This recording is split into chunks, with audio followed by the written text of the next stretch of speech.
नमस्कार. मी संदीप माळी, जनसेवा urban credit society कुंडलचे संस्थापक चेअरमन.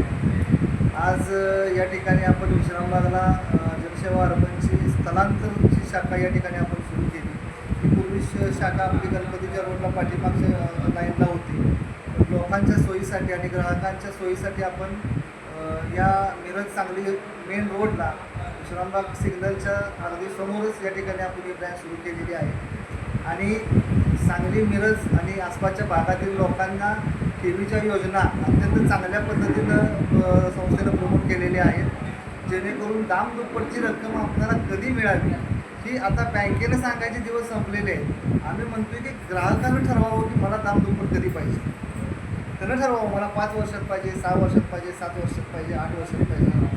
त्या पद्धतीनं त्या रकमेची कॅटेगरी आम्ही ठरवून घेतलेली आहे. आणि त्यानं जर त्या पद्धतीचा ग्राहकाने जर त्या पद्धतीचा विचार करून जर रकमा गुंतवल्या तर त्याच्या ग्राहकाच्या घरी त्यांची मुलं असतील, मुली असतील, त्यांच्या शिक्षणाला, लग्नाला त्या वर्षी त्या पद्धतीनं त्यांना ते पैसे रिटर्न मिळत जातात.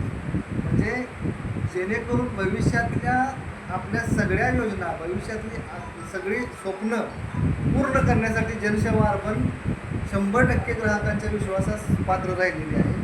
आजपर्यंतच्या 5-6 वर्षाच्या इतिहासामध्ये जनसेवा अर्बन आणि आमची दुसरी संस्था शरद मल्टीस्टेट आणि जनसेवा महिला अर्बन या 5-6 वर्षाच्या कालावधीमध्ये या संस्थांनी 25,000 ग्राहकांच्या विश्वासाला पात्र राहून जवळपास 175 कोटीचा डिपॉझिटचा टप्पा पूर्ण केलेला आहे.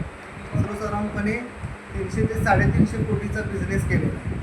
आणि इथून पुढंही आतापर्यंत ज्या पद्धतीनं संस्थेची प्रगती झाली अशाच पद्धतीनं संस्था पुढेही आपल्या प्रगतीची घोडदौड कायम ठेवेल. सांगली, मिरज आणि आसपासच्या सर्व परिसरातील ग्राहकांना अगदी घरच्यासारखी सेवा आणि जिव्हाळ्याची सेवा या पद्धतीने या संस्थेमधून दिली जाईल. हे सगळं करण्यासाठी जनसेवा अर्बनचा सर्व स्टाफ, संचालक मंडळ, चेअरमन, व्हाईस चेअरमन, सर्व सदस्य नेहमीच कटिबद्ध राहतील. तुम्ही न्यूज चॅनलकडून आमच्याकडे आलात, आपल्याला मनपूर्वक धन्यवाद.